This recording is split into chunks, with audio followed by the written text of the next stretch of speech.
Hello friends, हम पढ़ रहे हैं chapter 7 diversity in living organisms.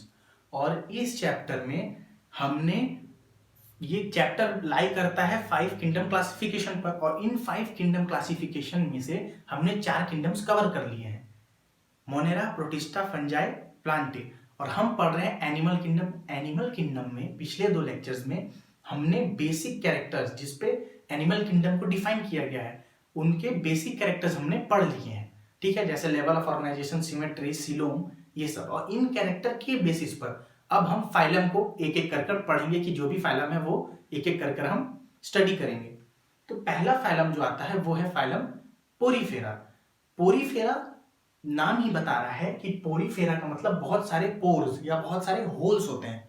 बहुत सारे होल्स होते हैं तो ये स्पंज के जैसे दिखते हैं। आपने स्पंज देखा होगा, तो स्पंज में क्या होते हैं, बहुत सारे होल्स होते हैं। तो इनका स्ट्रक्चर भी सेम टू सेम कैसा दिखता है, स्पंज के जैसे। तो आम बोलचाल की भाषा में इन्हें स्पंजेस भी कहा जाता है। ठीक है, तो ये मैनी पोर्स बियर करते हैं, स्पंजेस कहा जाता है। इनका हैबिटेट, ये रहते कहाँ है, तो ये एक्वेटिक होते हैं। एक्वेटिक का मतलब कि पानी में। अब इनमें 95% से ज्यादा एनिमल्स किस में रहते हैं, खारे पानी में, समुद्र के पानी में। और फिर फ्रेश वाटर जो होता है, एक इनमें एग्जांपल है फ्रेश वाटर का, ल्यूकोसोलेनिया, है ना। तो वो लेक में, रिवर में ऐसे रहता है। ठीक है, मोस्टली एनिमल इसके सेसाइल होते हैं। सेसाइल मतलब एक जगह हमेशा रहते हैं। बॉडी में ऊपर मूवमेंट हो सकता है बॉडी पार्ट का, पर पूरी की पूरी बॉडी एक जगह से दूसरी जगह मूव नहीं कर सकती। एक जगह चपके हुए होते हैं, किसी रॉक पे या किसी स्ट्रेटम पे, सबस्ट्रेटम पे चपके हुए होते हैं। सॉलिटरी होते हैं, तनहा तनहा रहते हैं, पूरा जीवन अकेले बिताते हैं। बहुत कम कॉलोनियल होते हैं, मतलब कॉलोनी में रहते हैं, एक साथ रहते हैं। ठीक है, तो मोस्टली इसमें क्या होते हैं, सिंगल रहते हैं और बहुत कम ही कॉलोनियल हो पाते हैं। अब हमने जो बेसिक कैरेक्टर्स पढ़े थे, अगर उनको पोरीफेरा के हिसाब से लिखें तो वो भी हम देख लेते हैं। जैसे पहले हमने पढ़ा था लेवल ऑफ ऑर्गेनाइजेशन। पोरीफेरा में याद कीजिए लेवल ऑफ ऑर्गेनाइजेशन क्या था, सेल एग्रीगेट टाइप। क्या था, सेल एग्रीगेट टाइप। ठीक है, सिमेट्री क्या थी पोरीफेरा की, सिमेट्री थी एसिमेट्रिकल एनिमल होते हैं, कोई सिमेट्री ही नहीं थी, एसिमेट्रिकल। फिर जर्मिनियल लेयर्स, एक्टोडर्म, एंडोडर्म, मेसोडर्म। तो ये डिप्लोब्लास्टिक होते हैं, मतलब 2 जर्मिनल लेयर है, एक एंडोडर्म, एक्टोडर्म। मिडिल मेसोडर्म इनमें एब्सेंट होता है, तो ये डिप्लोब्लास्टिक भी हो गए। और क्योंकि ये डिप्लोब्लास्टिक है, ये ट्रिप्लोब्लास्टिक नहीं है, तो सिलोम की बात इनमें होगी ही नहीं। अब अगला आता है बॉडी प्लान टाइप। तो बॉडी प्लान का क्या होता है, सेल एग्रीगेट होता है। ये नॉन कॉर्डेट भी होते हैं, क्यों, क्योंकि जो भी एनिमल जिनमें नोटोकॉर्ड नहीं है तो वो क्या हो जाते हैं, नॉन कॉर्डेट्स। ये तो हो गई जनरल बात जिससे हम ये फाइलम बनाए हैं। अब फाइलम के ऑर्गेनिज्म के बारे में कुछ पढ़ लेते हैं। तो इस फाइलम में जो ऑर्गेनिजम्स होते हैं उनकी बेसिक बॉडी प्लान कुछ ऐसा होता है, जैसे कि उनका बेसिक बॉडी प्लान कुछ ऐसा है।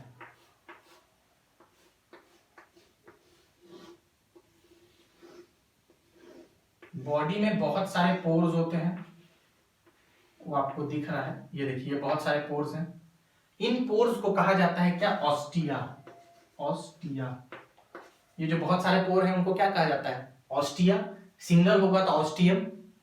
और एक बहुत सबसे बड़ा पोर होता है, लार्ज पोर एक ही होता है, उसको कहा जाता है ऑस्क्यूलम। ऑस्क्यूलम। तो जो वाटर है वो इन पोर्स से एंटर करती है, वाटर के साथ साथ डिजॉल्व ऑक्सीजन और फूड भी इनको मिलता है। तो वाटर ऐसे एंटर करता है। एंट्री पॉइंट बहुत सारे हैं पर एग्जिट पॉइंट सिर्फ एक है, ये।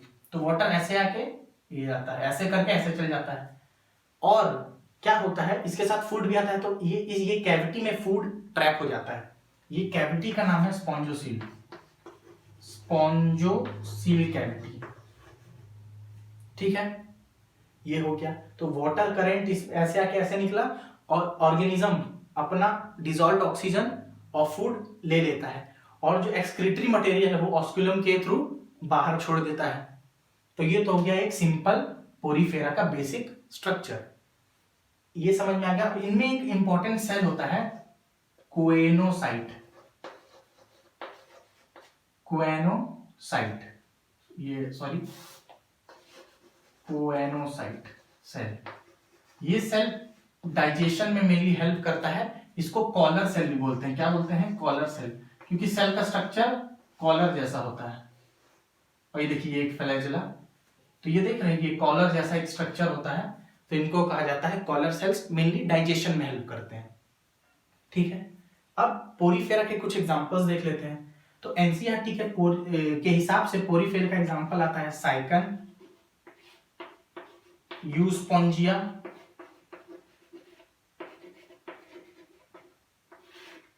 या स्पॉन्जिला। ठीक है, तो ये पोरीफेरा के एग्जांपल्स हो गए। हमने बेसिक कैरेक्टर्स के उसमें इसको डिफाइन कर दिया। ठीक है, क्या इसके बेसिक कैरेक्टर्स होते हैं, तो हमने पढ़ लिया फाइलम पोरीफेरा। अब जो नेक्स्ट फाइलम आता है वो आता है सीलेंट्रेटा का फाइलम। ठीक है, तो अब वो भी देख लेते हैं। तो जो नेक्स्ट फाइलम है वो क्या है? सीलेंट्रेटा। ठीक है, तो ये मिटा देता हूं मैं पोरीफेरा। तो जो सीलेंट्रेटा फाइलम है, देखिए सीलेंट्रेटा, इनका नाम सीलेंट्रेटा क्यों पड़ा? जैसे पिछले फाइलम में हमने देखा, उनके बॉडी में जो कैविटी होती है उसको कहा जाता है स्पॉन्जोसील कैविटी। इनके बॉडी में जो कैविटी होती है उसको कहा जाता है सीलेंट्रोन। क्या कहा जाता है? सीलेंट्रोन। सीलेंट्रोन एक गैस्ट्रोवेस्कुलर कैविटी है। गैस्ट्रोवेस्कुलर मतलब गैस्ट्रो, जहां भी वर्ड बायो में गैस्ट्रो आए, ये समझ लीजिए कि वो डाइजेशन से, पाचन से रिलेटेड है। तो गैस्ट्रो मतलब ये जो कैविटी है सीलेंट्रोन, ये कैविटी है, वो डाइजेशन करवाती है, मतलब कैविटी के अंदर फूड का डाइजेशन होता है। और वेस्क्युलर मतलब यही कैविटी फूड को डाइजेशन के बाद जो न्यूट्रिएंट प्रोवाइड होता है फूड से, उसको भी सप्लाई करती है बाकी सेल्स में। तो ये गैस्ट्रोवेस्क्युलर कैविटी हो गई। तो इसी सीलेंट्रोन से इनका नाम क्या पड़ा? सीलेंट्रेटा। इनका एक और नाम होता है निडेरिया। निडेरिया, इनको निडेरिया क्यों कहा जाता है? क्योंकि इनमें एक सेल होता है नीडोसाइट। नीडोसाइट, नीडोसाइट ये क्या सेल है? ये एक ऐसे टाइप का सेल है जो कि डिफेंस में काम करता है, मतलब अपने बचाव में। ठीक है, या ये काम करता है एंकोरेज में। एंकोरेज मतलब कहीं पकड़ बनानी है, एंकोरेज, या अटैक में भी काम करता है। तो इस नीडोसाइट के कारण इनका नाम पड़ा निडेरिया। ये भी मोस्टली मैरीन होते हैं, मोस्टली मैरीन, बहुत कम फ्यू ही होते हैं जो कि किसमें होते हैं? फ्रेश वाटर में, मोस्टली मैरीन। और एक जो फ्रेश वाटर में होता है उसका बहुत फेमस एग्जांपल है, आपके बुक में भी दिया हुआ है, हाइड्रा। उसका डायग्राम भी दिया हुआ है, उसका डायग्राम कुछ ऐसा है।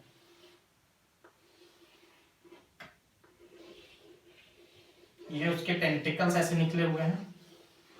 ठीक है, ये हाइड्रा, ये क्या है? सीलेंट्रेटा का मेंबर है। अब जो हमने बेसिक कैरेक्टर पढ़े हैं उनके बेसिस पर भी इसको पढ़ लेते हैं। तो जो बेसिक कैरेक्टर पढ़े हैं उसके हिसाब से इसका क्या क्लासिफिकेशन आता है वो देख लेते हैं। पहला लेवल ऑफ ऑर्गेनाइजेशन क्या है? टिश्यू। इनमें टिश्यू प्रेजेंट होता है, टिश्यू है इनका cellular level of organization, tissue level है, टिश्यू लेवल है। सिमेट्री हमने पढ़ा था, रेडियल सिमेट्री है। ठीक है, डिप्लोब्लास्टिक एनिमल्स हैं, 2 जर्म लेयर प्रेजेंट है। और देख लीजिए, डिप्लोब्लास्टिक है, सीलोम की कोई बात नहीं कर सकते इसमें। इसके बाद क्या आता है? Body plan. तो इनका बॉडी प्लान क्या है? ब्लाइंड सैक टाइप है।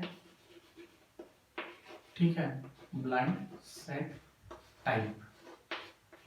ठीक है, इनमें बॉडी का 2 फॉर्म होता है। ये तो प्लान हो गया, blind sac type plan. Body का फॉर्म मतलब बॉडी का स्ट्रक्चर कैसा है? तो एक स्ट्रक्चर तो ये है। ठीक है, इसका हाइड्रा का माउथ मान लीजिए यहां पर है, हाइड्रा।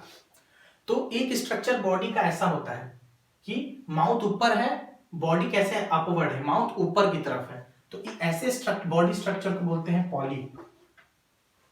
ठीक है। और एक स्ट्रक्चर होता है जेलीफिश का,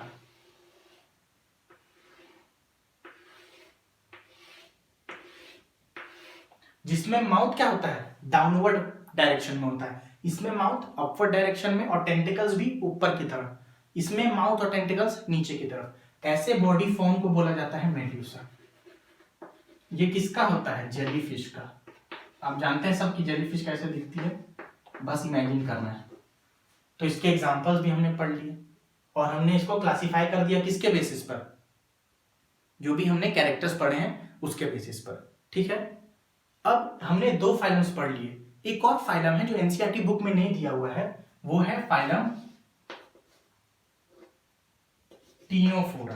कौन सा, टीनोफोरा। ये बहुत हद तक सिलेंट्रेटा से मिलते जुलते हैं। ठीक है। सिमेट्री भी रेडियल होती है, सब लगभग मिलता जुलता है, बस ये होता है कि इनमें नीडोसाइट्स एब्सेंट होते हैं। क्या होते हैं, नीडोसाइट्स एब्सेंट होते हैं, मतलब एब्सेंट होते हैं। और ये बायोल्यूमिनेसेंस दिखाते हैं,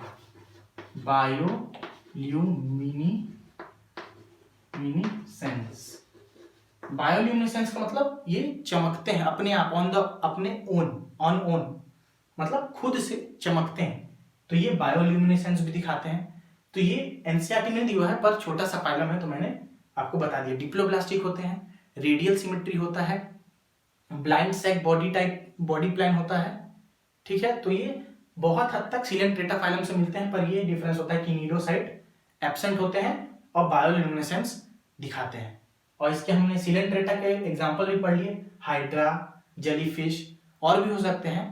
एडेम्सिया होता है, जैसे लिख देता हूं, एक एडेम्सिया और सी एनीमोन, एक इंपॉर्टेंट एनसीईआरटी में दिया हुआ है, कहां लिखूं इसको, हाँ यहां लिखता हूं, सी एनीमोन। ये भी क्या है, सिलेंट्रेटा के मेंबर है। अब हमने इस लेक्चर में फाइलम पोरीफेरा, सिलेंट्रेटा और टीनोफोरा भी पढ़ दिया है। अब अगले लेक्चर में हम अगले फाइलम पे जाएंगे, प्लेटीहेल्मिन्थिस पर, और फिर उसके आगे और फाइलम हम देखेंगे। ठीक है। तो इस लेक्चर के लिए इतना ही। Thank you.